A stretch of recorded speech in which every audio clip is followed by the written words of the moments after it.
Le marché aujourd'hui est en pleine progression. Donc c'est un marché qui a progressé, oui, le marché de la beauté à Hainan, parce qu'aujourd'hui les voyageurs en fait ont eux-mêmes viennent à Hainan massivement. Et donc on voit que le marché progresse à 3 digits.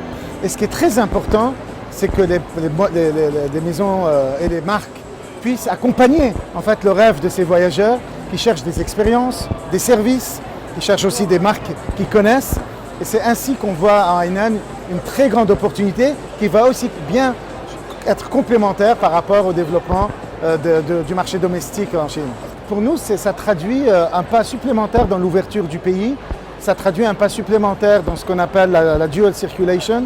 C'est être capable d'apporter le meilleur du monde vers la Chine, mais en même temps être capable d'innover en Chine pour aussi savoir montrer ça pour le monde.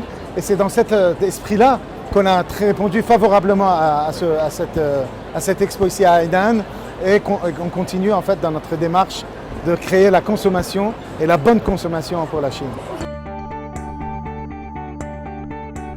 Aujourd'hui, on travaille via nos partenaires et en fait, effectivement, on travaille avec des partenaires du retail, du travel retail, mais aussi des partenaires locaux qui ont eu des licences de venir ouvrir ici à Hainan.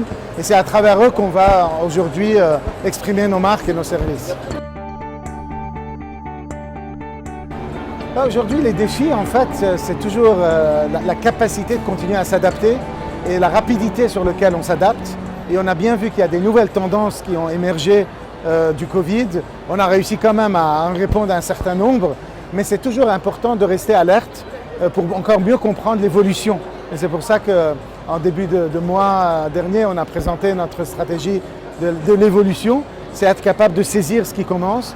Et on voit aujourd'hui qu'il y a même des grandes opportunités qui s'offrent à nous, comme dans des nouvelles catégories comme le parfum, comme aussi dans des gestes de beauté plus sophistiqués.